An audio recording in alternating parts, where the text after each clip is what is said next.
নমস্কার বন্ধুরা, মল্লিকা ফ্যামিলি ব্লগসে সবাইকে স্বাগত। তোমরা কেমন আছো সবাই? আশা করি ভালো আছো, আমিও ভালো আছি। তা আজকে আমি কি সকাল থেকে রান্না করছি তোমাদের সঙ্গে শেয়ার করতে চাই, তোমরা দেখতে থাকো। এই দেখো, উচ্ছে ভাজা হয়ে গেছে, আলু দিয়ে উচ্ছে ভাজা, আলু ভাজা করেছি। আর এখানে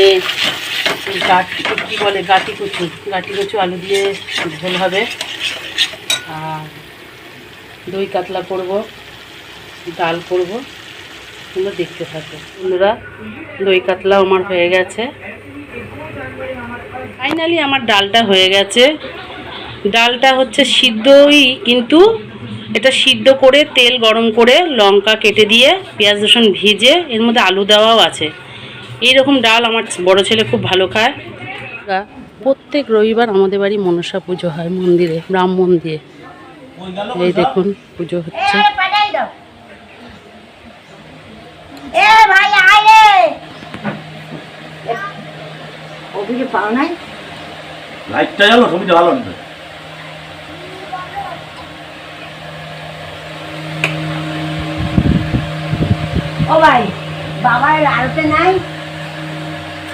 এই যে আমাদের ব্রাহ্মণ 12 মাস পুজো করে।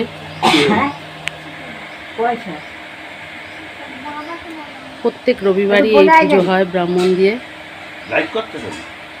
এই যে আমার শাশুড়ি মা। আমার ব্লগটি যদি ভালো লেগে থাকে লাইক, সাবস্ক্রাইব এবং কমেন্ট করো। এখানেই ব্লগটি শেষ করলাম।